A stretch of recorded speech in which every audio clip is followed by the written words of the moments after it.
Sejam todos muito bem-vindos! Estamos começando a edição número 67 do programa Triceratops Show. Hoje é dia 23 de julho de 2025 e a gente está começando nosso programa no maior baixo astral, porque hoje o tema é arenoso, é um tema difícil, é um tema complicado, polêmico, é o nosso teste de impopularidade. Vamos ver se nossos 10 ouvintes vão deixar de ouvir nosso programa a partir de hoje, porque hoje, sim senhores, nós estamos falando sobre os cancelados da música e vamos falar sobre a cultura do cancelamento. Será que essas pessoas foram canceladas injustamente? Ou será que eles mereciam ser cancelados e ninguém mais devia ouvir os sons que a gente vai ouvir agora? Não sei. O que você acha, Dudu?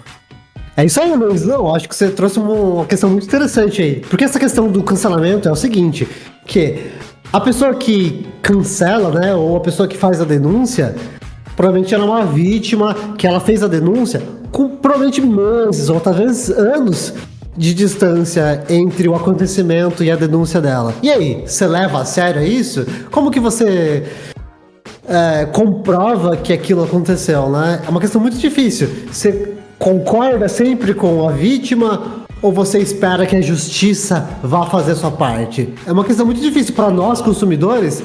Você vai deixar de ouvir o artista porque ele foi cancelado ou não? Eu não sei, cara. O que você acha, Luiz? Eu acho que antes da cultura do cancelamento existia uma cultura que eu acho que é muito inerente assim à sociedade atual, que é a cultura do imediatismo. Ou seja, um fato acontece, você imediatamente tem que se posicionar sobre esse fato. E eu acho que isso acaba sendo um alimento para quem quer, sei lá, destruir a imagem de alguém ou... Enfim, é muito delicado, mas é isso, né? Acontece que muitas vezes o veredito da internet veio antes da justiça, né? E a gente sabe também que nem sempre a justiça toma as melhores decisões, então acho que o jornalismo sensacionalista se apoia disso para criar um debate popular que muitas vezes é prejudicial, né? Assim, está colocando a vida de outras pessoas em risco, tanto de uma vítima quanto um agressor, né? Mas tem um detalhe também, nem sempre o cancelamento vem de uma relação de vítima e algoz, né? Tem muita gente que é cancelado pela própria boca, por bobagens que fala. Tem muita gente que é cancelado por flagrantes, coisas que foram tiradas de contexto e tal. Então nem sempre tem uma vítima, né? Isso que é o lance do cancelamento. Às vezes uma opinião pessoal pode provocar um baita problema na vida de alguém, assim. Como é uma menção honrosa. Não tá na nossa lista, mas assim, eu acho que o caso mais clássico de cancelamento é o caso dos Beatles, né? Especificamente do John Lennon, que disse numa conversa que ele considera os Beatles mais populares que o Jesus Cristo, né? Por conta deles terem chegado no Oriente, né? No Japão, me corrija se estiver errado, mas não é um país predominantemente cristão, né? E era isso que o John Lennon quis falar, mas a mídia colocou só a frase, né, a dita frase na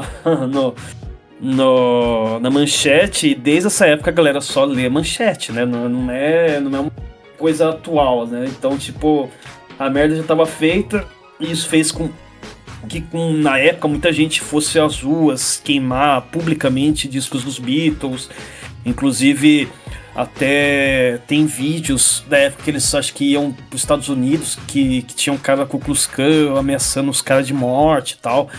Era uma parada muito tensa, né? Assim, obviamente que os Beatles conseguiram tirar de letra isso, né? Tipo, eles não deixaram de vender discos não deixaram de ser essa figura mitológica da música que são os Beatles, né?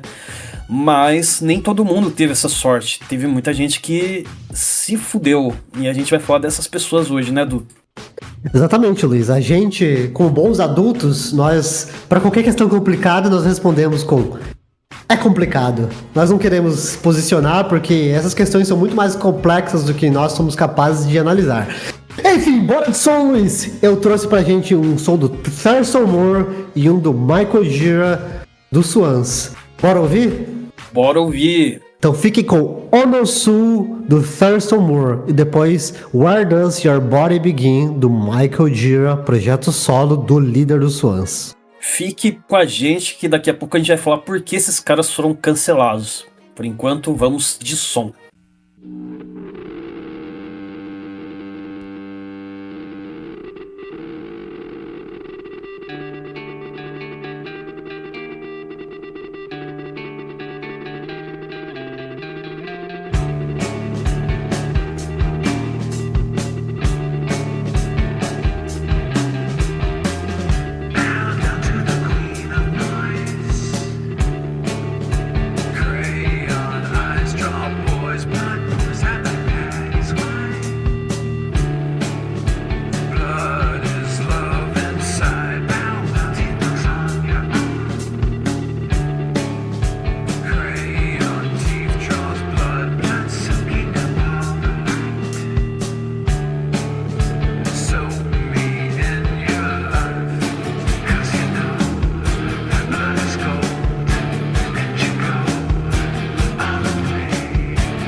eyes are melting from inside your skull. The wind was burning holes into my skin. Where does the body end? Your voice is drifting through the stratosphere. My mouth is drinking from your pool of tears. I saw your heartbeat in the radium screen. What does a body mean? The future's leaking through a shut-let door. In the ruins of a city under the forest floor. Your naked body's buried in vacant field. What does your body feel now? The air's black and has no oxygen. The bodies in the river float beneath the sun. Transparent skin, it shines light from deep within. Where does your body begin? The stars are hidden by a mirrored sky, and darkness disappears behind reflected light. Perception is a distance in a closed-in space. How will your body escape? The crowd is feeling you inside your head. Your imagination's cancelled by the opposite, and every possibility's been proved untrue. How is your body?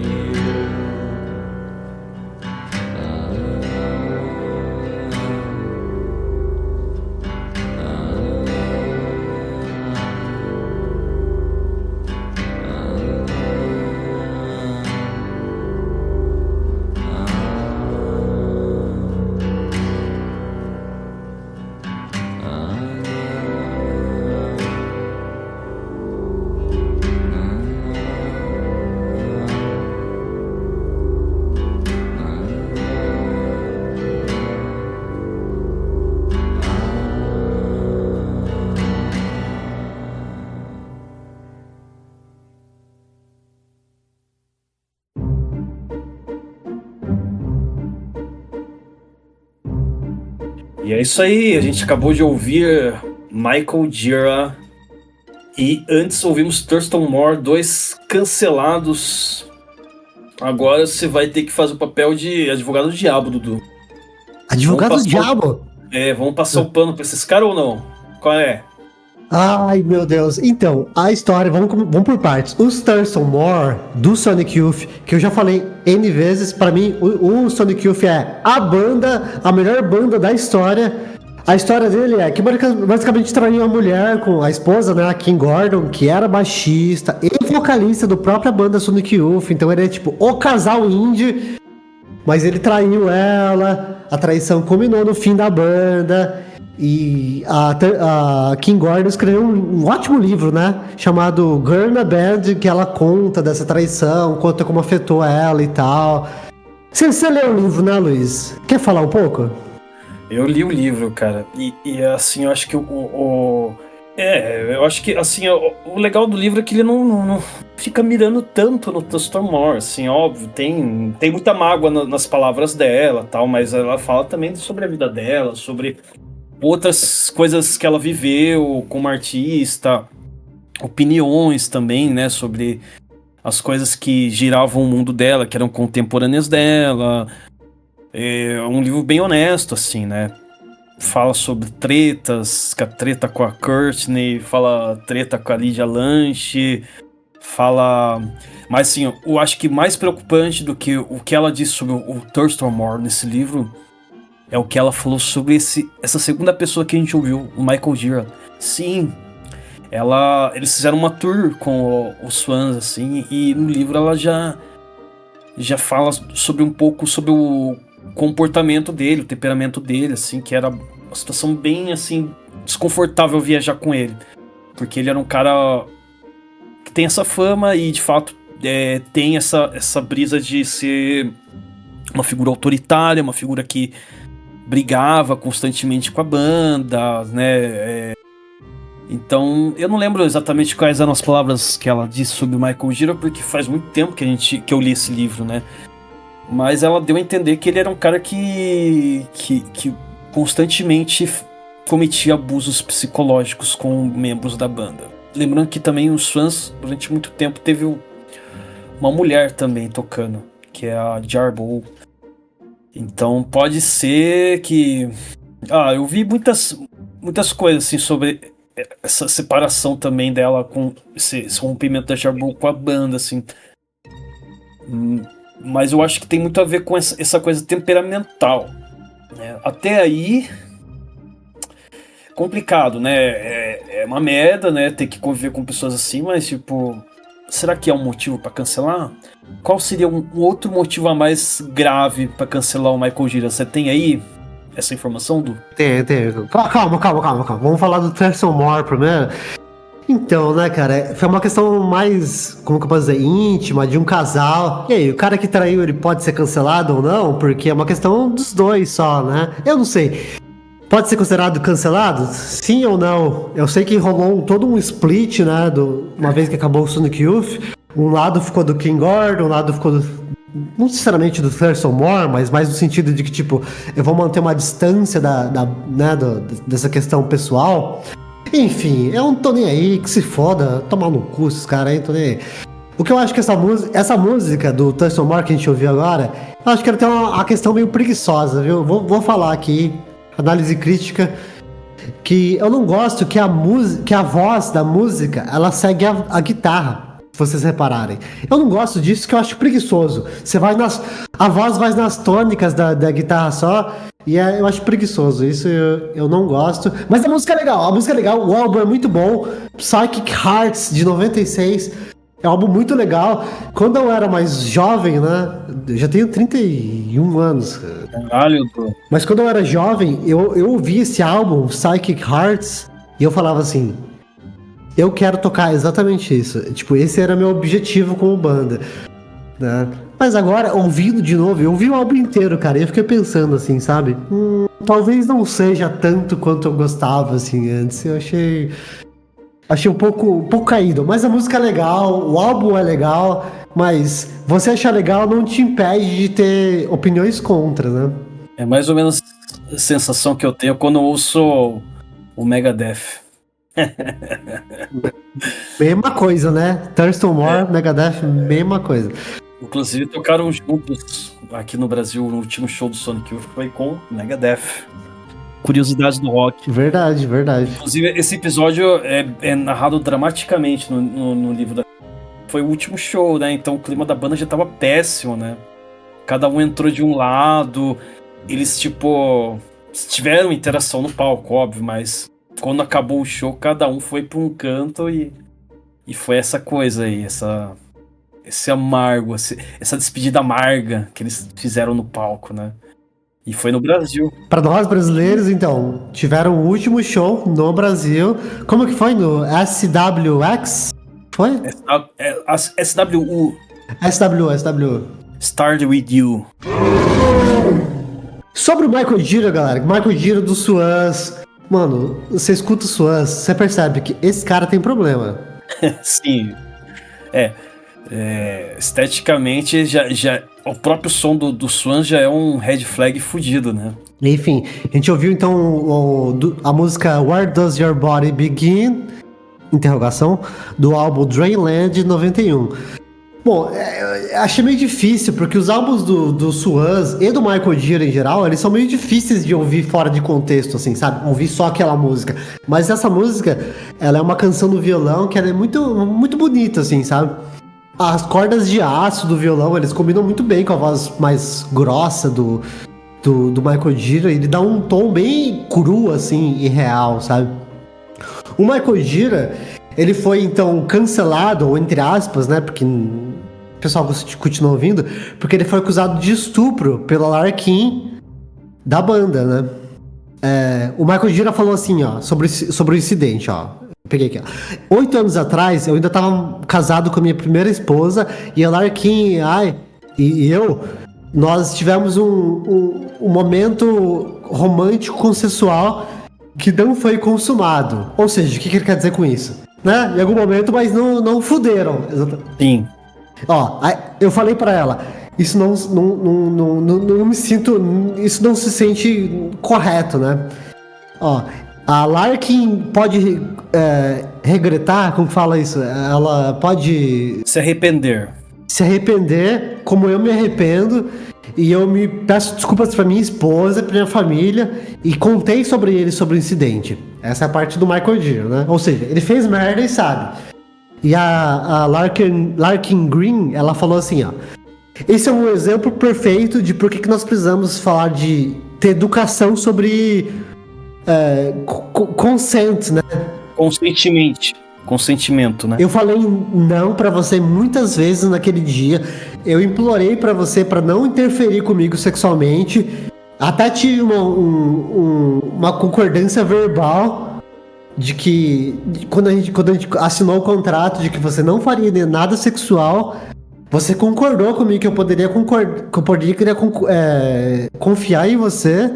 E isso é tipo um grande não, né? Mas mesmo assim ele fez cagada. Ó, naquela noite, eu tava muito intoxicada pra dar a você consent. Como que fala isso em português? Consentimento. Consentimento por qualquer ato sexual. Ou seja, só por essa conversa toda, a gente já sabe o que rolou, né?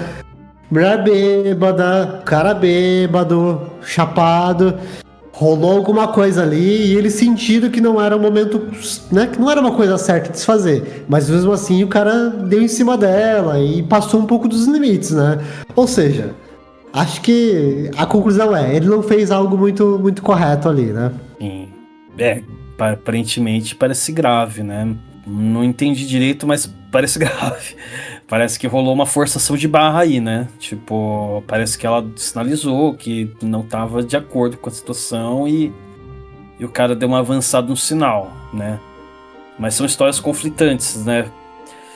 Agora, por que ela faria uma acusação dessa também, né? Assim, se expor dessa forma é bem complicado. E é isso, né? Como eu comentei no livro da Kim Gordon, tinha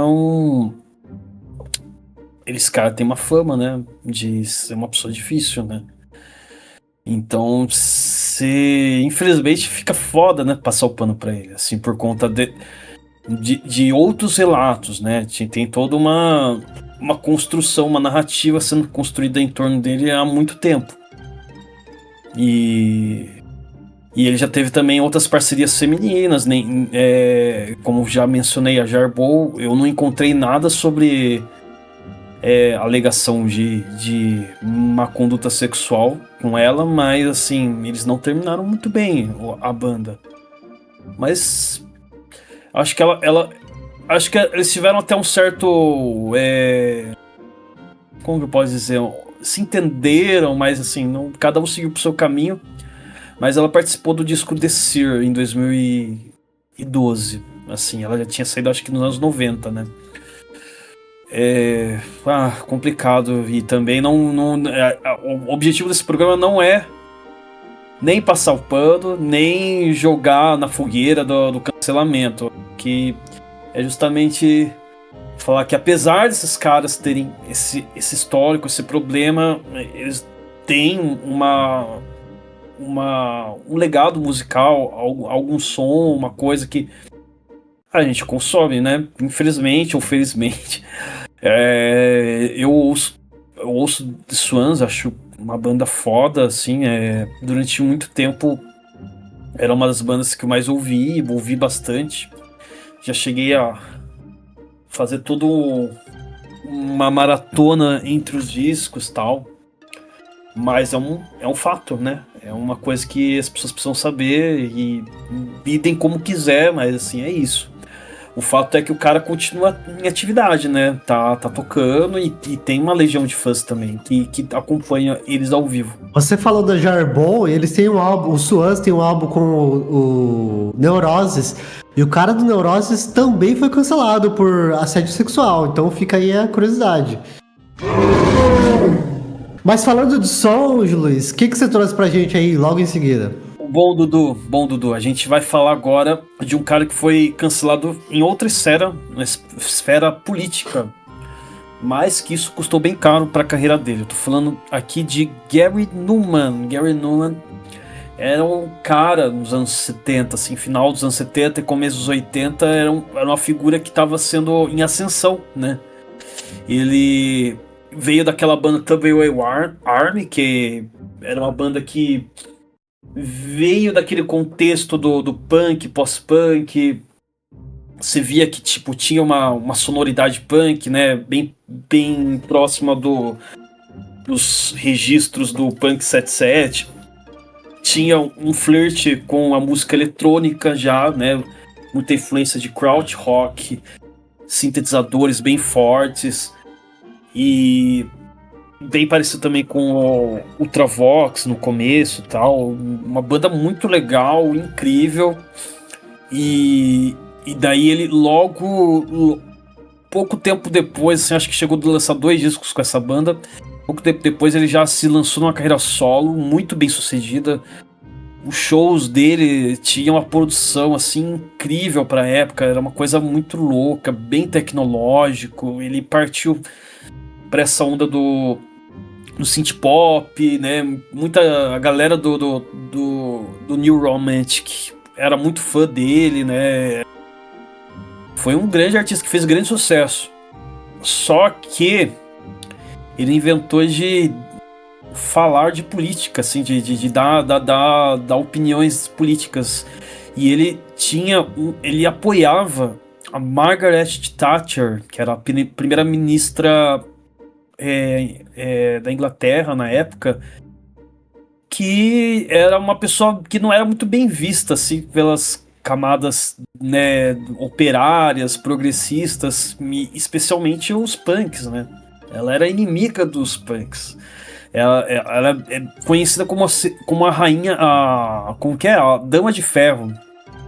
Então, foi tema de muitas músicas do punk, inclusive do The Clash, e ela tinha essa questão de ser extremamente conservadora, e também muito combativa com a classe operária. Então, putz, a hora que ele meteu a boca pra falar dela, assim, isso obviamente refletiu na carreira dele, assim, era como se, puta, o cara fosse traidor, sabe? Traiu tudo que a gente acredita, e a base do público deles era essa, dos punks, da galera da classe operária, do pessoal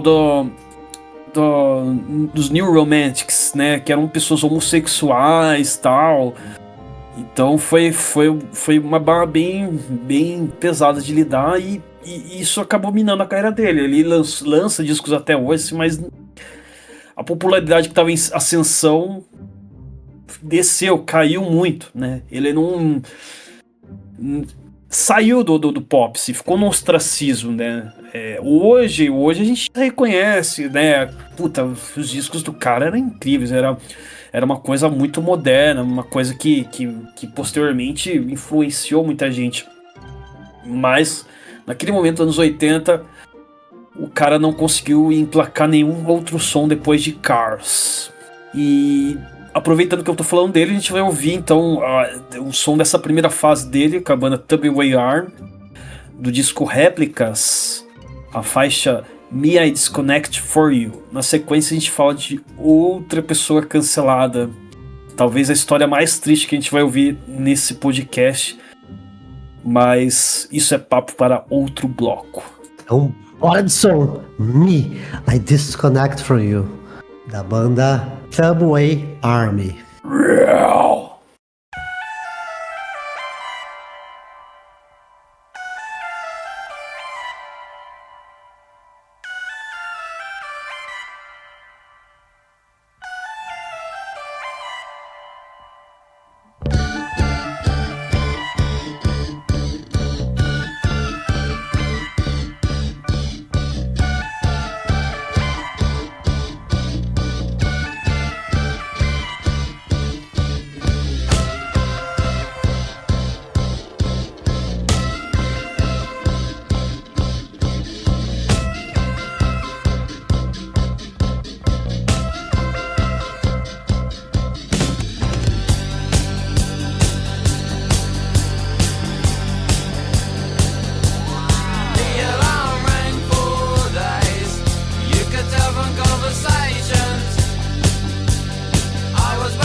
Rapaziada, a gente acabou de ouvir Sinéad O'Connor com I Am Stretched on Your Grave.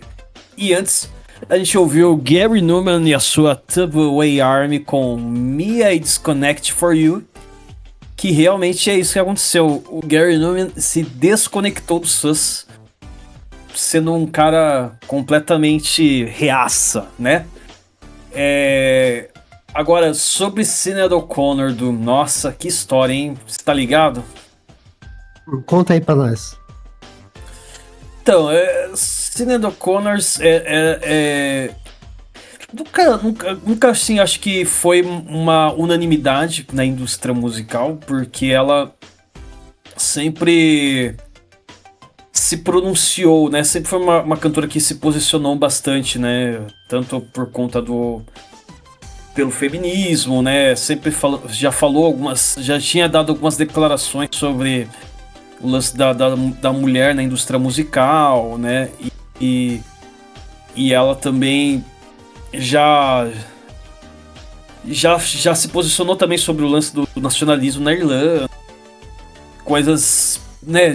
Sempre foi uma pessoa abertamente política, né? A arte dela e as músicas dela refletem isso. Só que em 90 e pouco aí, agora eu não lembro qual exatamente o ano, mas já nos 90, depois do grande sucesso dela, né, que foi aquela Nothing Compares to You, ela lançou um disco que já não tava indo muito bem, que é um disco chamado Am I Not Your Girl?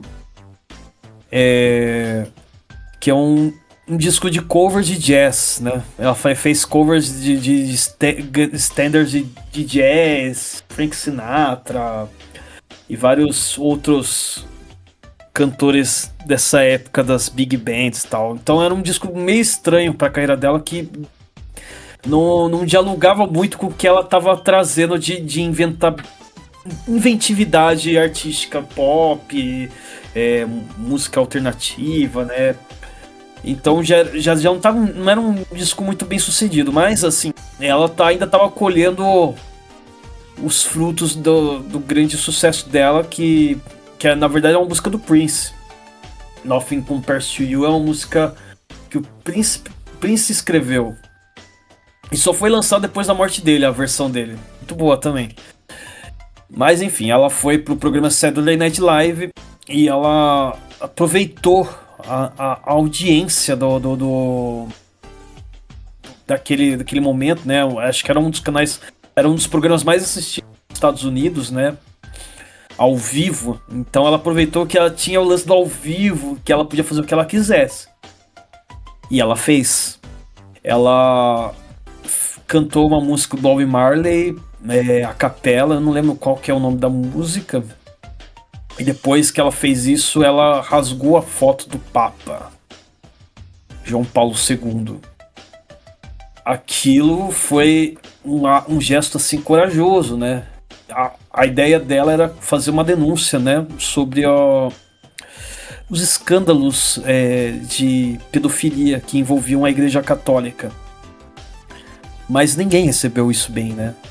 Isso foi péssimo pra carreira dela. Eu acho que o mundo naquela época era bem careta. A galera fala, porque fulano, se fosse hoje ia ser cancelado, não sei o que. Eu tenho a ideia de que, tipo, se ela fosse fazer isso hoje no live, tipo, ok, ia dar um burburinho assim, mas eu acho que ela não ficaria no ostracismo como ela ficou, né?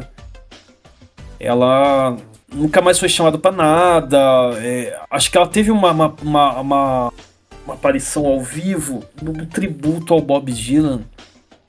E todo o estádio, não lembro se era um estádio ou um ginásio, mas o lugar que ela tava lá para se apresentar, a multidão, toda a plateia deu assim uma puta vaiada nela, assim. Ela foi vaiada assim violentamente, assim, de ela não conseguir nem cantar e chorar e sair do palco. E então é isso, ela perdeu muitas chances, perdeu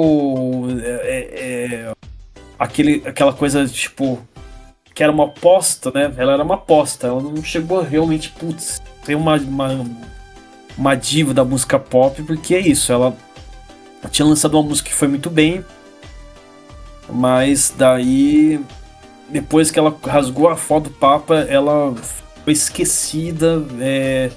Eu acho que isso é um lado cruel da indústria musical, assim, hoje muita gente reconhece que foi muito injusto esse cancelamento, né?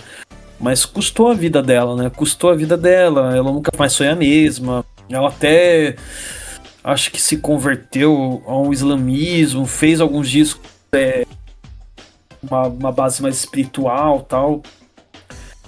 Mas é sabido que ela realmente enfrentou problemas de saúde mental muito sérios depois desse episódio, que eu acho que ela nunca mais conseguiu se recuperar. E isso deve ter refletido até na família dela, porque o filho dela se matou e pouco tempo depois ela morreu também. A morte dela não foi divulgada, qual que foi a razão, né? Mas normalmente quando não se divulga a gente sabe por quê, né? Não, mas falando sobre o som, ele tem um violino bem que evoca essa ideia de música celta, assim, né? Cara, é muito foda. A melodia bem assim, né? Músicas tradicionais, que eu acho que a Irlanda tinha muito isso, né? Música celta e tal. E ela é uma cantora irlandesa, né? Então ela acho que ela incorporou isso na música dela, dentro dessa coisa pop, né? E essa faixa que a gente ouviu é do álbum I Do Not Want What I Haven't Got, de 1990, que é o disco que lançou Nothing Compares to You. E essa faixa é muito, muito gostosa, assim, muito sensual, ela tem uma pegada trip hop, que é bem foda. E uma curiosidade é que essa faixa ela é um poema gótico de autoria anônima, acho que popular lá na Irlanda, que tem essa fala sobre um romance fúnebre, né? O amor além da morte. Ela escreve de forma poética o luto de alguém que permanece deitado sobre o caixão de sua pessoa amada, né? Bem dark mesmo. E outra curiosidade que essa bateria que a gente ouviu da música é uma bateria que foi replicada aos montes nos anos 90, assim. É uma sequência de bateria que é um sample da faixa Funk Drummer do James Brown, que é considerada a música mais sampleada do mundo. Muita gente sampleou, até o Prodigy, só que essa versão a gente ouviu com BPM mais lento, assim. E a gente tá ouvindo aqui de fone, cara. Se tiver ouvindo de fone, vocês perceberam que o negócio estéreo disso daí é muito gostoso, é muito legal. Se vocês não ouviram de fone, recomendo depois. Pegue esse som e ouça. Nossa, muito bem produzido, muita som foda. Então é isso, ela ficou marcada por uma música que não era dela, que é Prince. Mas ela tem uma carreira muito interessante, sim. Eu confesso que eu não conheço tudo, mas sim, os 2 primeiros discos são arrebatadores. Pra vocês verem que música irlandesa não é só U2 e Irish Punk, também tem Sinéad O'Connor e My Bloody Valentine. Bem foda, assim, eu gosto muito e fico feliz de finalmente poder falar sobre ela e dar minha pequena contribuição para que o mundo reconheça a cagada que foi o cancelamento dela. Infelizmente ela não pôde sobreviver para viver uma retratação, né? O mundo não se retratou com ela, morreu nessa melancolia, mas tá aí, procurem saber, ouçam ela. Legal, Luiz, adorei. O som dela achei sensacional, gostei muito. Agora vamos continuar então com as músicas que eu escolhi também. Então vamos ouvir agora a música Alicia do R. Steve Moore, o pioneiro do lo-fi. E depois um som do Burzum, beleza? Boa! Do another one? Okay, let's see. What should we do this time? I know Steve always likes to count, so let's see.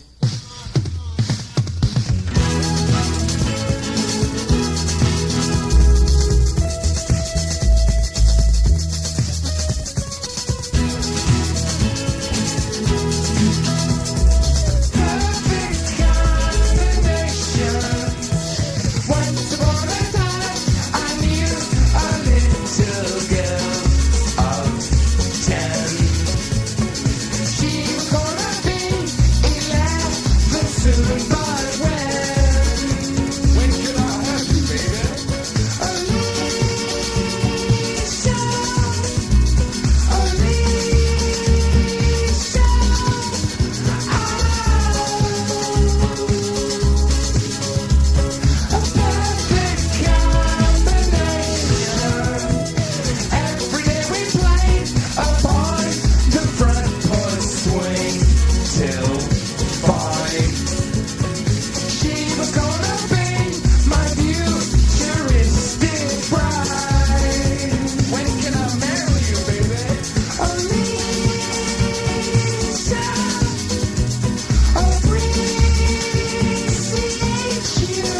eternal darkness, a chimney rising from the soil and contaminates the air.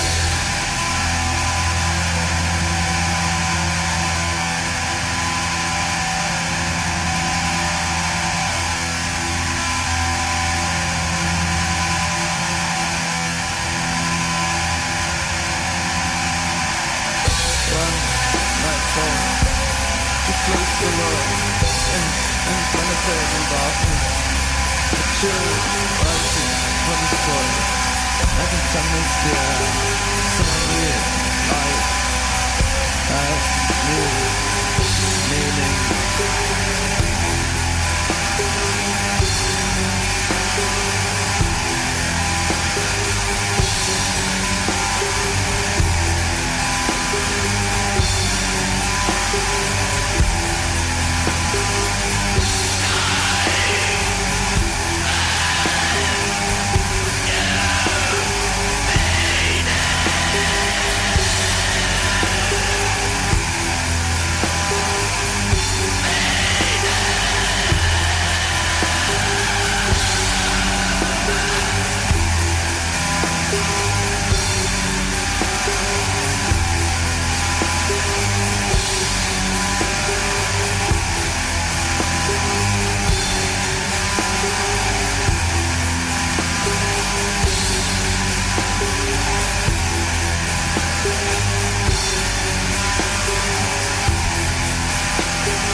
É isso aí, rapaziada! Acabamos de ouvir Burzum com Dunkel Height. E antes, a gente ouviu R. Steve Moore com Alicia, de 1986. Caramba, que sequência, hein, Du? Será que eu falei, né? A gente falou de cancelados. Nesses dois casos aí, talvez não necessariamente tenham sido cancelados, mas deveriam. O R. Steve Moore, ele, como eu falei, ele é pioneiro do lo-fi. Ele produziu mais de 2.000 músicas e lançou mais de 400 álbuns. Todos, a maioria deles lo-fi, gravados em casa. Tem uns álbuns com cover do Beatles, até umas coisas mais experimentais. Mas enfim, por que ele foi cancelado, né? Ou deveria ter sido cancelado? Bom, ele foi cancelado porque no Twitter ele usava a palavra faggot, né? Que é bicha em inglês, usando aquela palavra com N também em inglês. Tipo, mas se você olhar bem, não é bem novidade na carreira dele. Por exemplo, essa música que a gente ouviu, ele fala assim, né? Não sei se vocês prestaram atenção na letra. Que ele fala assim: eu conheci uma menina de 10 anos. Quando ela vai ter 10 anos? Quando eu posso tê-la, bebê? Talvez nós podemos ir longe dos seus pais e eu vou te pegar e vou levar suas bagagens. Ou seja, né, e ele fala no final ainda: quando eu posso te sequestrá-la? Ou seja, o cara também tava viajando nas ideias, né? Cara, ele tem muitos sons que são meio controversos. Ele tem um som também chamado Jailbait, que é sobre, né? Jailbait é tipo sobre chave de cadeia, que é o termo que você usa para meninas de tipo 13 a 17 anos. Ele tem um som também chamado Baby on Board, que é sabe aqueles carros que tem aquele sticker chamado Bebê a Bordo? É uma música sobre bater num carro com um sticker desses. Ou seja, esse cara é completamente fora da casinha, né? O Burzum, porra, todo mundo conhece o Varg Vikernes aí. Ele é conhecido por ter matado uma pessoa, né? Da banda Mayhem. E ele também queimou umas igrejas. O cara é completamente pirado das ideias, né? Ele é lá dos países nórdicos, eu não sei exatamente de onde que é. Noruega. Ele é conhecido no Twitter por fazer comentários racistas e tal, e ele é periodicamente banido de tempos em tempos. Enfim, hoje em dia, o Varg Vikernes, né, o cara do Burzum, ele é meio como com LOL Cal. O pessoal entra no Twitter, vê ele falando porcarias e dá risada dele. Mas, enfim, o cara é racistão, neonazista, Terrorista. terrorista. E se não foi cancelado, deveria. Esses são os sons que eu trouxe hoje. Essa história do Burzum acho que evidencia muito o quanto existe, né, o neonazismo não só no Burzum, mas no black metal em si, né. É óbvio que tem também resistências progressistas, né, inclusive no metal, né. O metal tem sido bastante denunciado por ser um meio de direita. Pô, vamos ver se os metaleiros vão me... eu já ouvi os próprios metaleiros falando que assim, é muito comum essa coisa reacionária e essas tendências meio fascistoides no metal. Mas o que eu queria dizer é que eu acho que você não viu será que você viu Lords of Chaos? Fica a minha recomendação, porque é muito maluca a história, não só a história do Varg Vikernes, mas como a história do Mayhem. Gente, é uma das histórias mais loucas do rock, assim. E eu sempre achei isso, sempre pensei, puta, isso dá um filme.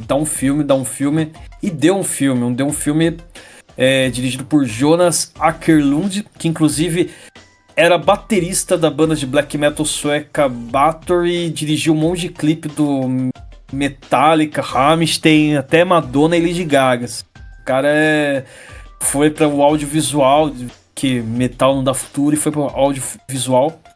Mas ele depois de grande sucesso aí fazendo vídeos e tal, ele empreendeu esse projeto que visava contar essa história do Mayhem. E é uma história louca. Pra começar, tipo, tinha um vocalista do Dead, que o cara entrou na banda porque ele enviou uma carta com um rato crucificado. E ele era um cara que era, tipo, o lance poético dele sempre foi a morte. Ele sempre, tipo, tinha essa brisa com a morte. E daí ele fazia coisas esquisitíssimas, tipo enterrar a roupa dele, que a roupa que ele ia usar no show, e desenterrava pra tocar. Ele dormia em caixão, ficava inalando bichos mortos dentro de sacola. O filme mostra tudo isso, né? E ele também teve uma morte trágica, assim. Ele cortou os pulsos e deu um tiro na própria cabeça, cena bem forte no filme, né? E virou capa de disco. Os caras são tão doentes da cabeça que os caras viram um cara morto no alvo. E virou capa do disco do Mayhem. Né? O cara ainda escreveu uma mensagem assim: desculpa pelo sangue, continuem o show. E daí, depois disso, apareceu esse tal de Varg Vikernes, que o filme retrata como um moleque totalmente mimado, sabe? Por querendo se provar, que era coisa de, você se come tirando de poser, não, eu vou ser... Daí ele começou a, tipo, falar, eu vivo metal, eu vou queimar igrejas, não sei o que, tal, e o filme mostra toda essa tensão que o cara gerou nas pessoas da banda, tal, né, e que culminou com a história que todo mundo conhece, que é o assassinato do Euronymous. Mas, assim, apesar de ser uma história conhecida, é impactante, o filme é impactante. O filme tem a atuação do Rory Culkin, que é um cara que ele interpretou Euronymous. E é o irmão do Macaulay Culkin, que também recebeu um Oscar recentemente. Fica aí outra curiosidade. Nem ia falar sobre esse filme, assim, não era meu plano indicar, mas fica a indicação. É um filme bem louco. Pra quem quer conhecer um pouco como funcionava a mentalidade do black metal norueguês na virada dos 80 pro 90. Dando prosseguimento, Luiz, o que você trouxe pra gente em seguida? Bom, a gente vai pro próximo bloco ouvir Ah, um cara assim que é sinônimo, né? A gente fala em cancelamento, óbvio que um dos primeiros nomes que vem na cabeça é Lobão. A gente vai ouvir Lobão com uma música de 2005 do disco Canções Dentro da Noite Escura de 2005 e a gente retorna aí para conversar um pouquinho mais sobre as aventuras desse grande lobo da música brasileira. Para de som.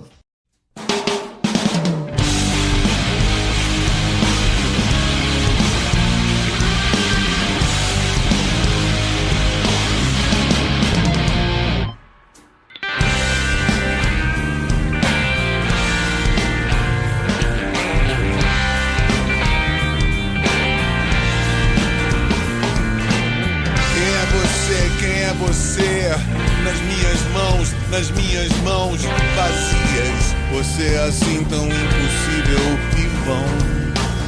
O impossível é uma droga poderosa para nós, reféns. O que virá? Quem é você, embalsamando ameaças numa fileira de santos que nenhuma beleza ilumina? O impossível é uma droga perigosa o bastante para se inventar a fé, para se acreditar na fé em alguma salvação. Eu deslizo pro fundo de um quarto escuro, já não sei mais aonde estou. Pra mim mais um quarto escuro e a devastação da vida, um cobertor.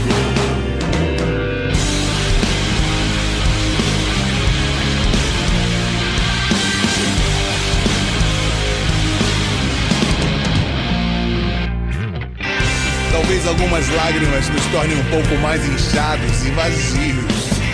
Rapaz, não há estilo sem fracasso. Talvez alguns sorrisos nos deixem um pouco mais Silvio Santos das nossas torturas, pois a salvação floresce feliz como um escárnio. Lá onde os deuses não morrem nunca, mas são recalchutados debaixo de nossas almas, numa salvação que só interessa aos assassinos e aos santos.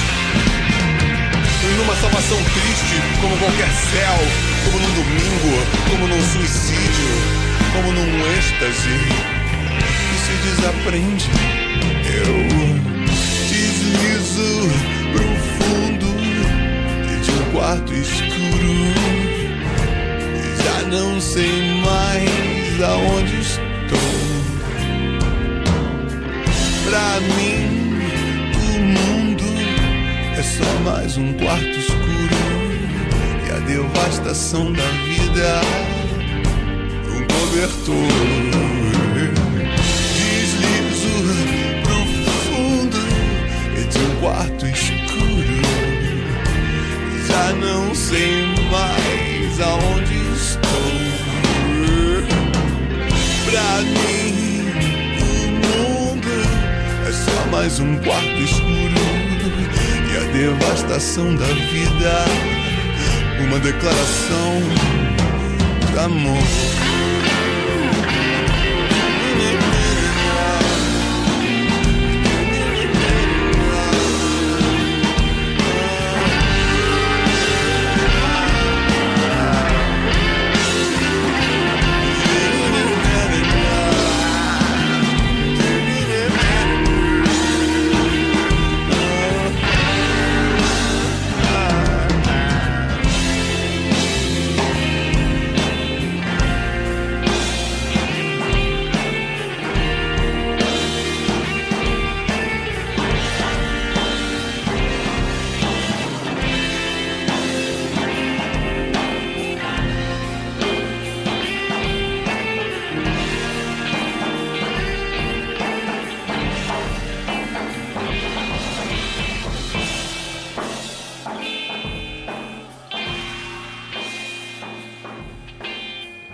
Senhoras e senhores, a gente ouviu The Family Vibe com Keep a Lot do álbum Strange Fruit de 1972. E antes ouvimos Lobão, a balada do inimigo do disco Canções Dentro da Noite Escura de 2005. Bom, Lobão, né, acho que é uma figura... Acho que é uma figura folclórica da música brasileira. Ele conseguiu ser cancelado, mas consegue ser assunto ainda, né? Tipo, vira e mexe, alguém tá falando dele, uma coisa acontece, mas ele é um cara que é exemplo vivo. Assim. É muito difícil ser artista quando você tem a síndrome do opositor. E eu acho que é isso que ele tem, cara. Que ele é essa pessoa, ele sempre foi um cara iconoclasta. O cara é o exemplo vivo de autossabotagem, assim. O cara consegue sempre, assim, é muito impressionante como é uma constante dele essa coisa de desagradar gregos e troianos. Eu acho que ele tem, sabe, um prazer nisso. E tudo começa, cara, já no começo da carreira dele. O primeiro cancelamento dele acontece antes mesmo dele ter uma carreira, né, na música pop. Porque lá nos anos 70, antes dele embarcar na carreira como baterista da Blitz, ele foi baterista de uma banda que eu acho que foi a melhor banda brasileira que nunca aconteceu, que é a banda Vimana, que é uma banda de rock progressivo, uma super banda de rock progressivo, que foi formado pelo Lobão, foi formado por Lulu Santos e foi formado pelo tecladista da Yes, não o Rick Wake, mas o Patrick Moraz. Ele tocou na segunda formação, assim, eu acho que foi o terceiro tecladista do Yes, logo depois que o Rick Wakeman saiu. E tinha também nos teclados o Luiz Paulo Simas, que é de uma banda que a gente já falou aí sobre, que é o Módulo 1000. E o Fernando Gama também era dessa banda. E o Rich tocava nessa banda também. O Rich de Menina Veneno, cantava e tocava flauta. Uau! Que banda louca, né? E quase internacional, né? Porque tinha tanto o Rich, que é inglês, e o Patrick Moraz também era inglês, né? E a banda durou até 1977. Adivinha por quê? Por culpa do Lobão. É isso mesmo. O Lobão auto-sabotou essa grande banda. Porque, pensa, o Patrick Moraz é o cara, né? Ele decide morar no Brasil, tentou... Ele é o cara que podia, né, escalar a banda aí pra tocar fora do Brasil. Tinha todos os contatos de gravadoras, rádio, não sei o quê. E daí o que o nosso amigo Lobão fez? Ele talaricou o Patrick Moraz. Ele simplesmente pegou a esposa do cara. E óbvio que isso deu ruim, né? O cara saiu da banda, todo mundo ficou meio desmotivado, né? O Lulu Santos decidiu despontar como um nome do pop rock brasileiro. O Rich foi nessa onda, ele gravou um muito bom. Na verdade, ele acho que era um cara que é meio mal compreendido pelo público brasileiro, porque os caras tinham muito Menina Veneno, música de empregada, mas o cara tinha toda uma bagagem foda de synth pop, new wave, post-punk, e o disco dele era isso, só que em português. Acontece que o hit Menina Veneno foi lançado no Brasil e não na Inglaterra, então, tipo, foi um super hit e ficou uma coisa meio que associada ao brega, não é, né? Ele era um cara do rock. O Luiz Paulo Simas, como eu disse, né, tocava no Módulo 1000, né, teve carreira no jazz também. E o Fernando Gama entrou pra Banda Zero, outra bandaça dos anos 80, nessa seara do pós-punk, do dark, bem foda. Eles têm um baita hitão que o Paulo Ricardo RPM canta. Mas é isso. Esse já foi o primeiro cancelamento do cara. Beleza, o cara entrou pra Blitz, brigou com todo mundo. Acho que também ele era amigo do cara do Gangue 90 e as Absurdettes, que eram também umas bandas que trouxe a estética New Wave pro Brasil. Muita gente fala, não, que o pós-punk ficou mais concentrado em São Paulo, que o Rio de Janeiro tinha uma outra vibe mais solar, mais aquela coisa Barão Vermelha, Stones. Mas não, o Gang 90 é muito pós-punk, é muito paulistano, assim, o tipo de som que eles faziam. E o Lobão era muito próximo a essa banda também, pegou a mulher do vocalista. Uma cagada, né? Tipo, o cara sempre se sabotou. E daí o cara conseguiu fazer a carreira solo dele, Lobão e os Ronaldos. E fez um.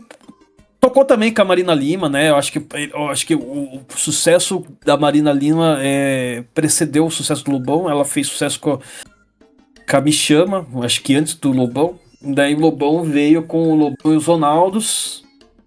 E gravou Me Chama e foi um baita sucesso. Então ele conseguiu até que manter um status, né, de roqueiro do rock brasileiro, tal, né? Sempre foi controverso, né? Foi preso, inclusive, por uso de drogas, tal, né? Parceirão do Cazuza. O Cazuza gravou Vida Louca. Até hoje as pessoas pensam que a música é do Cazuza, mas é do Lobão.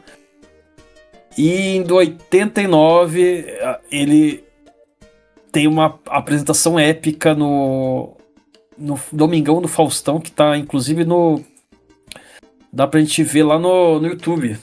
E nessa apresentação eu acho que foi o grande cancelamento dele, porque até então ele foi cancelado, mas ele nem era famoso. E agora ele tava famoso e apresentou, né, no ano da eleição lá no Domingão do Faustão, e o cara vai lá, mete o L. O Lobão fez o L. Pra quem tá chegando agora no mundo, tipo, associou o Lobão um cara de direita, não, um dia ele já fez o L. Não só fez o L, como cantou o jingle do candidato Lula, que era Lula lá, né, fez toda... Isso era um crime eleitoral. Então, tipo, ele nunca mais voltou na Globo, assim, acho que durante muito tempo ele foi banido da Rede Globo. E, tipo, ser banido da Rede Globo é um mau negócio no Brasil, né? Que era, acho que a grande emissora, né? Era meio que uma espécie de porta de entrada pro sucesso. Você tinha que ter música em novela, você tinha que aparecer no programa do Faustão. Isso daí era muito importante para qualquer artista ter sucesso, né? E o Lobão caiu fora dessa. Mas mesmo assim, tipo, continuou a carreira dele. O cara é resiliente, né? Fez várias coisas. E ele... Acho que teve também um episódio notável também no Rock in Rio de 1991. Que ele foi convidado para abrir a Noite do Metal. E ele teve a ideia de chamar a bateria da Mangueira no palco. E isso gerou vaias, né? Muitas vaias do público metaleiro escroto, né? Também bem idiota, patético. E ele brigou com a galera, mandou tomar no cu, interrompeu o show. Também não sei se isso foi um lado ou não, mas é uma polêmica que marcou a vida dele. E daí, pô, ele seguiu assim no seu ostracismo, né? Brigando com gravadora e tal. Teve uma virada assim na carreira dele que foi realmente falar, pô, é isso, né, cara? Eu não vou ter sucesso, eu sou um cara meio que outsider. Então vou abraçar isso, vou entrar de cabeça nesse mundo da música independente. E ele passou a diagramar uma revista chamada Outra Coisa, que é uma revista que lançou muitas bandas independentes, que a gente conhece até hoje e tal. Tinha uma distribuição nacional. E ele tinha essa sacada, assim, tipo, pô, se você vender o meu CD junto com a revista, numa banca de jornal e não numa loja de shopping e tal, vai ser mais barato, né? E eu sendo dono desse produto, vai ser mais barato, porque eu vou estar fazendo da própria gravadora, né? Da minha própria mão. Eu acho que daí que também saiu o selo dele, o Universo Paralelo, tal, que lançou as coisas dele. E Batata, ele lançou um disco em 1990, que é A Vida Doce. Foi muito bem vendido. Inclusive o Supla lançou na mesma época o Charada Brasileiro com a mesma estratégia, assim, de lançar em bancas de jornal. Mas é isso, ele começou a ganhar uma força nesse universo paralelo, que é a música independente. Fez aparições em vários festivais, inclusive tem um vídeo épico dele também no Goiânia Noise. Lançou esse disco que a gente acabou de ouvir, né? O som desse disco que a gente acabou de ouvir, que é Canções da Noite Escura, que pra mim é a obra-prima do Lobão, né? A galera muito lembra dele com essa fase de Wave, essas coisas que ele fazia com Lobão e os Ronaldos. Mas a verdade seja dita, cara, a obra-prima dele é de 2005. Muito mais interessante, assim. O Lobão New Wave é legal, mas tipo, tinha uma certa ingenuidade que já não existia mais em Canções da Noite Escura. Um disco honesto, um disco... Tem essa coisa temática, assim, de falar sobre a noite, sobre...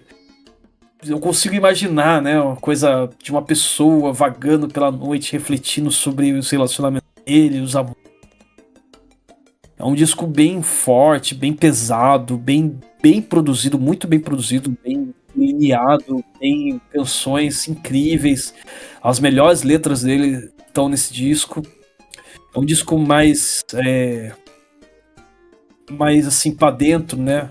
Como que eu posso dizer? É um disco mais intimista. Você gosta mais do que A Vida é Doce? Puta, eu gosto tanto. Eu acho que é o auge da carreira dele. Também gosto também das coisas que ele fez antes. Aquele Nostalgia da Modernidade, muito foda também. Mas esse daí, puta, é um disco perfeito e que pouca gente ouviu, né? Porque, assim, apesar do sucesso da Vida Doce, ele já não fez outros sucessos de novo, assim. Ele voltou a ter sucesso quando lançou o Acústico MTV. Pô, isso daí é uma estratégia clássica aí, né? Das bandas dos anos 80 brasileiras. Muitas tentaram fazer sucesso revendo os sucessos antigos numa versão mais easy light, pra tocar em shopping, mais radiofônica, com violão e tal, né? Isso daí o brasileiro sempre gostou. Então ele pegou as mais românticas, as mais acessíveis. Pegou também algumas músicas dessa fase alternativa, como A Vida é Doce, tem aquela A Gente Vai Se Amar também, que é uma música que gravou inclusive com o Cachorro Grande nesse acústico. E isso trouxe de volta ele nos holofotes, assim, mais aceitado pelo público. Ele fez as pazes com o mainstream, né? E nessa época também ele apresentava programas da MTV, apresentava o programa MTV Debate. Então, tipo, era uma coisa... Ele era ainda uma figura interessante sendo pra esse mundo político e tal. Sempre tava... As pessoas começaram a entender que ele é isso, assim. Ele vai temas complicados, vai acusar a indústria gráfica, vai falar de política, então colocar no lugar certo para mediar debates sobre dois extremos, sempre dois extremos debatendo, e era muito bom esse programa, tenho boas memórias dele. E pouco tempo depois, assim, sutilmente ele começou essa coisa de ser um opositor, né, ao governo Lula, que é um cara que ele apoiou, começou a ver que a coisa não era bem o que ele estava imaginando, teve o esquema do mensalão, petrolão, não sei o que, e logo ele começou a fazer duras críticas ao PT. Logo o Lula saiu, entrou a Dilma, começou a bater na Dilma, e mesmo assim, ele de alguma forma colaborou, assim, né, tipo, foi um cara que apoiou o golpe da Dilma, é um cara que depois, tipo, mesmo quando, tipo, fala, ó, talvez aqui não seja uma boa hora para você ser antipetista, a gente tá, tipo, numa situação meio complicada de sei lá, uma ameaça mesmo fascista, então estão vendo um grande crescimento da bancada dos evangélicos, da tal de Bolsonaro aí que quer ser presidente, então não é uma boa hora, sabe? Mas não, ele não só, tipo, continuou criticando o PT, como ele endossou o coro bolsonarista, inclusive até se aliando a figuras bem esquisitas, tipo o Olavo de Carvalho e tal. Cara, um tiro no pé, né? Porque é isso, ele passou uma carreira dele construindo toda uma fanbase de pessoas que estavam ligados a esse mundo marginal, estavam ligados ao samba, estavam ligados ao rock alternativo, ao independente, né? Ao outro lado da moeda, né? Eram pessoas que não eram fãs de milionário, não eram pessoas que tipo, apoiavam grandes corporações. Esse era o fã do Lobão, né? O Lobão, nos anos 2000, era um herói do rock independente. E daí, de repente, a voz dele se enfraqueceu porque aquilo que ele estava apoiando não dialogava muito com o que ele construiu. É mais ou menos o que aconteceu com o Gary Numan, né? Então ele virou uma piada, né? E daí, beleza. Ok, o Lobão, resiliente, continuou a carreira dele, sendo cancelado pelos todas as pessoas que sempre apoiaram ele. E aí ele começou a fazer amizades com as pessoas dessa nova escola que ele começou a frequentar, que é o rolê da direita brasileira, né?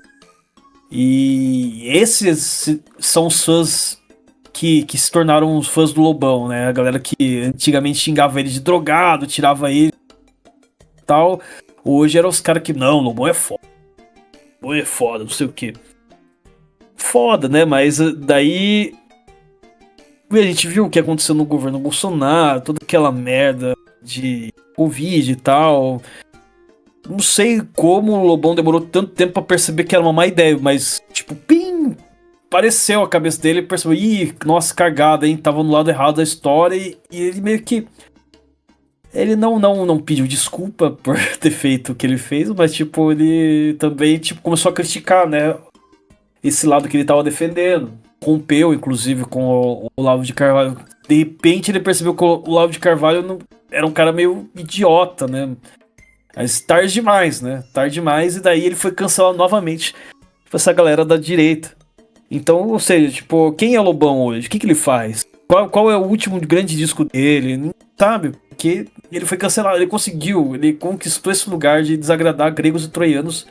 E por isso o Lobão merece um lugar nesse nosso podcast especial sobre pessoas canceladas. Adorei a biografia do Lobão. Pra quem fala que o Triceratops Show não se posiciona, bom, o esquema da Dilma foi golpe, né, Luiz? Não foi golpe, com certeza. A gente concorda, não, com certeza. Ô Luiz, e a outra banda que você tocou, do Family Vibes, o que você tem a dizer pra gente? Cara, Family Vibes. Bom, antes disso, eu só quero também retomar a ideia que o Triceratops Show sempre vai ser esse programa que vai abraçar os guilty pleasures, né? Vamos ressignificar coisas, né? A gente já ressignificou U2, já ressignificou que outros artistas, né? Que é meio nada a ver. Legião, né? Que a galera adora. Apesar de tudo, é foda. Bom, agora sobre Family Vibes, cara. Que banda, né? Que banda interessante. E que história terrível. Eu acho que dos artistas que eu selecionei, a gente tá falando da pessoa que realmente mereceu o cancelamento. Quer dizer, não sei se merecer a palavra certa, mas tipo, a pessoa que realmente fez uma coisa grave, né? A gente tá falando aqui do Ike Turner. Bom, veja bem, o rock and roll, desde o início, foi marcado por mortes, tragédias e cancelamentos, né? Ainda nos anos 50, Jerry Lee Lewis era um dos artistas mais espontados dessa geração do rock, e o cara se fudeu, perdeu a carreira dele, entrou num ostracismo profundo também, porque ele casou com a prima dele, que tinha 13 anos de idade. E nessa geração tinha o Ike Turner, que o Ike Turner tava também desde o começo da formatação do que a gente entende como rock and roll. Ele teve uma banda chamada Ike Turner and the Kings of the Rhythm, e eles gravaram a música Rocket 88 com a produção do Sam Phillips, produtor conhecido porque ele trabalhou com Elvis e tal. A faixa foi cantada pelo cantor Jack Branston, lançada pela gravadora Sun Records, que para quem gosta de rockabilly, assim, é um filme fundamental, assim, né? Que ajudou a pavimentar essa cena roqueira dos anos 50. E essa música, Rocket 88, foi considerada por muitos historiadores como a primeira gravação oficial do rock. Então, tipo, é um nome de relevância. E nos anos 60 ele fez um negócio incrível com a Tina Turner, né? Ike e Tina Turner. Misturou gospel, rock, soul, performances provocativas, né? Explosivas, a sensualidade, né? E ousadia. Eles fizeram um baita sucesso mesmo. Só que o que acontece? O sucesso deles era de um lado, mas os bastidores tensa. É mais ou menos parecido com outra menção, a gente não vai tocar, mas mais ou menos parecido com a história do Crystal Castles. O Ike Turner foi acusado de violência emocional, violência física também, batia na Tina Turner, até teve denúncia de estupro. Tudo isso veio à tona alguns anos depois, né? E logo que veio à tona, também a carreira do cara acabou, né? O cara não conseguiu se reerguer nunca mais, né? Nunca mais teve também tanta relevância assim e tal. Mas eu acho que a indústria até tentou passar um pano pra ele em 91. Ike e Tina Turner foram chamados para o Rock and Roll Hall of Fame e rolou um climão, porque a Tina Turner não quis participar da cerimônia, então, tipo, um negócio muito sério mesmo. E aí, tipo, foda, o cara ficou marcado por conta disso, né? E é realmente tenso, né? Muito grave, né? Todas essas acusações e tal. Ele pagou algumas vezes por sendo preso, mas eu acho que o problema que ele tinha com a polícia era mais a ver com drogas. Talvez o lance com a Tina nunca rolou uma prisão por conta dos crimes que ele cometeu com ela. Mas ele já teve vários problemas com drogas. Era um cheirador nato. E morreu disso, morreu de overdose. Provavelmente suicídio, né? Overdose de cocaína. Mas o som que a gente ouviu é de um projeto dele chamado The Family Vibes, que é muito bom. É difícil, né, com esse currículo falar sobre música depois que falar que o som do cara era bom. Mas é isso, o cara era um perfeccionista, né? Mas era um grande maestro, assim, um grande artista. Tal qual o nosso Phil Spector também, que produziu coisas incríveis, sendo um grande filho da puta. É a mesma história. E o Family Vibes é essa banda que tinha essa coisa de garage soul, sabe? Bem uma fusão com funk, com soul, e essa dose de fuzz, assim, fudido.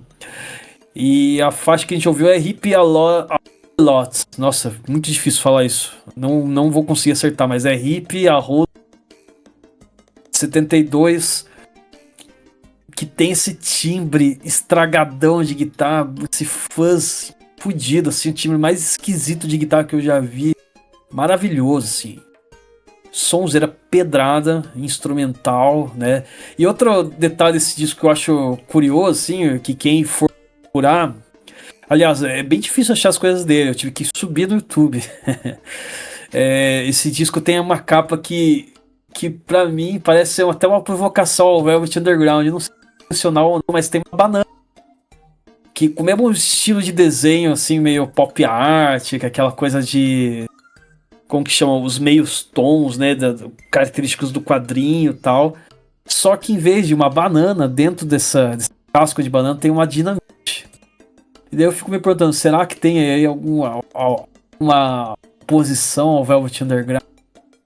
Foi só uma coincidência, não sei. Mas é uma capa interessante também. Bom, é isso. Family Vibes, desculpa aí o podcast, é que você tá ouvindo um podcast, então podia ser diferente. Muito bom, Luiz. Falou pra caralho aí, mas adorei. Vamos falar de recomendação, Luiz? Eu vou começar então com a minha recomendação. Boa. Bom, eu não fiz nada novo agora, mas uns meses atrás eu assisti a série The Pitt, que é uma série médica do mesmo criador do ER. Pra quem não sabe, o ER é aquele Plantão Médico. Acho que passava na Globo de madrugada. Passava. E foi lá que o George Clooney surgiu, etc. Enfim, a série, ela conta um turno de uma ala de emergência do Hospital de Chicago. Então, cada episódio, que tem 1 hora, equivale a 1 hora do trampo deles. Então é muito legal, eu recomendo. Eles mostram lá os problemas que as pessoas têm, os problemas médicos, etc. Se você gosta dessa parada médica, eu recomendo muito. Você gostou do House, o próprio ER aí, recomendo, cara. Assista. Grey's Anatomy. The Pitt. Grey's Anatomy não. Mas recomendo. Não tem tanto, como que fala, tanto drama entre o pessoal que trabalha lá. É mais sobre a parte médica mesmo. Enfim, The Pitt, essa é a série do ano. Eu só assisti uma série esse ano, mas é a série do ano. Recomendadíssimo. Assista The Pitt. Eu não sei onde tem, porque eu pirateio tudo. Foda-se o Disney Plus, foda-se o Netflix. Viva a pirataria. Brinde a pirataria. E você, Luiz? É isso aí, rapaziada. Eu vou indicar uma série que eu meio que tem um pouco a ver com esse universo aí do cancelamento, que é uma série da Apple TV, chamada The Morning Show. Engraçado que tem um programa na Jovem Pan com esse nome, né? Mas a série esse The Morning Show é um programa jornalístico fictício da manhã, né? Que é uma série. A série fala sobre esse programa, né? Essa série é Steve Carell e a Jennifer Aniston. E a série fala sobre esse bastidor desse jornal numa rede de televisão que vai precisar lidar com esse exposed envolvendo o âncora principal, que é o Mitch Kessler, interpretado pelo Steve Carell, nosso eterno Michael Scott, né? E ele sofreu uma denúncia sobre má conduta sexual no trabalho, e a série gira em torno dessas consequências, né? Do impacto que isso gerou no ambiente de trabalho da empresa, né? Da rede TV, como que cada um vai lidar com isso. Todo mundo sabia, tipo, ou não, sabe? As pessoas tentando lavar as mãos em relação a isso, mas tem a forte cobrança de outros veículos jornalísticos também. Então fala muito também sobre essa espetacularização do jornalismo, né? Que na série é controlado pelo chefe de divisão do entretenimento. Então é bem forte, assim, é uma série que vai causar muita reflexão sobre o jornalismo atual, né? Sobre o papel do jornalismo. Vai falar também sobre racismo estrutural, xenofobia, homofobia, essa própria parte do sexo também, né? Então mexe num vespeiro cultural e tenta se dar o trabalho de propor uma reflexão sobre essa cultura do casamento. Eu não terminei ainda, mas estou achando bem interessante. Porque apesar do viés progressista, evidentemente, que a série apresenta, ela possui camadas e também provoca reflexões, se propondo investigar os dois lados da moeda e colocar esse patrulhamento excessivo, né? É bem interessante, tô achando bem legal, bem escrita a série, e recomendo. É legal, Luiz. Série de mulher, né? Mas beleza. O Plantão Médico é de hétero top, então. Não, Só macho, aqui é Sons of Anarchy. Não, pô. Eu assisto com a minha esposa. Quem tá ouvindo também, aí, pô. se vocês forem casados, você vai saber como que é. Você tem que agradar a esposa, né? Claro. Hoje, que a gente tá gravando, recentemente aconteceu um fato muito pesado e triste. E eu queria que você falasse um pouco pra gente. Pois é, a gente quase cancelou esse programa pra fazer um outro programa de última hora, mas a gente já tinha pesquisado tanto tal que a gente não queria perder esse fluxo que a gente tava da conversa. Mas a gente não poderia deixar de mencionar que no dia 22 de julho de 2025 a gente perdeu aqui o Ozzy Osbourne, que eu acho que é uma figura universal do rock, né? Embora ele seja associado ao heavy metal, né? A criação do heavy metal, ele com certeza furou a bolha disso, sim. É uma personalidade mitológica da cultura americana, da cultura pop, da cultura do rock. Cara, é muito difícil mencionar tudo que ele fez e o impacto dele no nosso mundo, né? Mas ele é o cara que era um punk de ser punk, né? Uma figura controversa, filho da anticultura, né? Dos hippies, mas que se enveredou por um caminho mais obscuro, né? E ele, hoje em dia, é o considerado o príncipe das trevas e sempre será nosso eterno Prince of the Darkness.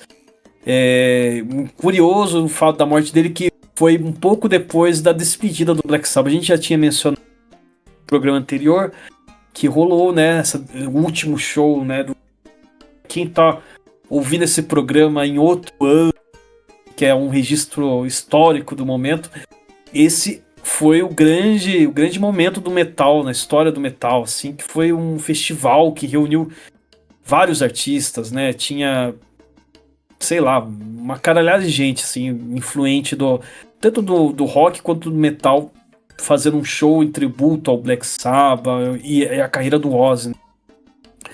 E daí esse festival terminou os shows da carreira solo do Ozzy e também o último show do Black Sabbath. E foi de fato o último show, né? E parece que ele já estava sabendo que o fim estava chegando e conseguiu se despedir a tempo, assim, em excelente estilo, né? E, pô, Black Sabbath é uma banda fundamental aí, do beabá do rock. Você tem que conhecer, se não conhece, meu Deus, conheça. Muito foda, lançou ótimos discos, bastante associado também a gêneros como metal, stoner, sludge, muitas bandas que a gente gosta, que é fãzaço do Black Sabbath, né? A gente falou recentemente do grunge. Soundgarden é total Black Sabbath, né? Já sempre arranja um jeito de exaltar o Black Sabbath, né? Os membros da banda. O próprio Alice in Chains participou também do tributo. Melvins tem tudo a ver com o Black Sabbath. Tem essa coisa dos riffs, grandes riffs, né? O trabalho de guitarra fudido, né? E é muito louco, porque a banda juntou os caras que eram mais anti-rockstars, assim, né? Tipo, o Ozzy, que já era um delinquente, já tinha sido preso, viciado. O Tony Iommi, que não tinha parte do dedo. É bem louco, cara. E o baixista era guitarrista, na verdade. Tipo, ele era guitarrista de outras bandas e entrou no baixo pra quebrar um galho. Mas esse baixista também é genial. Ele que batizou a banda, ele que acho que criou toda essa aura mística, né? Essa aura conceitual da banda que tem essa coisa do terror, do sinistro, do grotesco. Inclusive, o nome Black Sabbath foi tirado de um filme do Mario Bava, de 1963, um filme de terror. Então o Black Sabbath sempre flertou com esse mundo do caos, da obscuridade e tal. E para terminar o programa, a gente trouxe aqui um som que é bem diferente, né, do que normalmente a galera associa ao Black Sabbath, assim, não é um som tão pesado, mas, cara, é um dos melhores sons dele, do disco Paranoid, a música Planet Caravan. E é isso, fiquem com Black Sabbath. Diante dessa notícia, a gente só pode anunciar que semana que vem a gente vai fazer um programa especialíssimo sobre o metal. Estejam preparados, porque a gente é bem, como que fala, bem iconoclasta quando o assunto é metal, né, Edu? Mas a gente gosta de algumas coisas bem diferentes, a gente gosta do metal fora da curva e a gente vai mostrar um pouco dessa pesquisa para vocês semana que vem. E é óbvio falar um pouquinho mais sobre Ozzy e Black Sabbath, né? É isso aí, Luiz. Então vamos ficar então com Planet Caravan, a última música do dia de hoje. Obrigado a todos que ouviram. Compartilhem.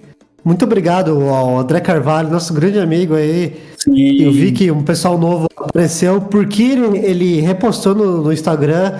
Cara, isso é demais pra gente, porque um podcast pequeno aqui, a gente faz com muito carinho, e é muito legal ver o pessoal gostando, o pessoal participando, mandando comentário. A verdade é que essas cenas de rock alternativo, etc., a gente sabe que é nicho, então cada pessoa conta. Nossos corações estão sempre com vocês, tá? Obrigado mesmo, André. A gente vai para mais umas doses de rock progressivo. Adorei também os comentários sobre o Universo Zero. Eu tô ouvindo uma banda chamada Artizoid, que você vai gostar se você não ouviu ainda, mas é muita banda foda também, que vai na mesma vibe. E queria mandar um abraço também pro Vitor Magalhães, amigo aí que compartilhou também, comentou no último episódio. Grande artista visual daqui da cidade, um cara que trabalha com aquarela, muito legal o trabalho dele.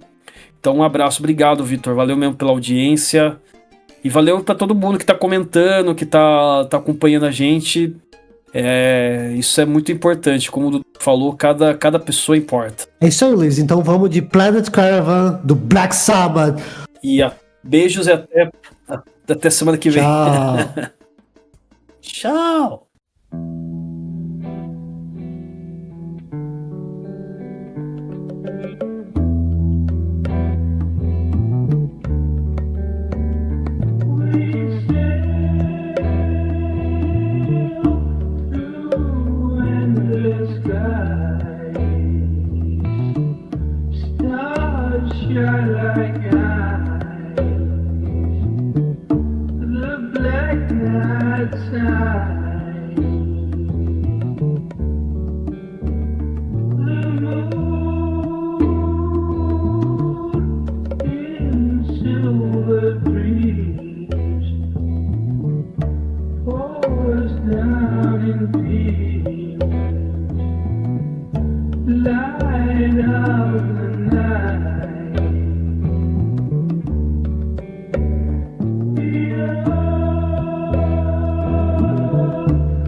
Wild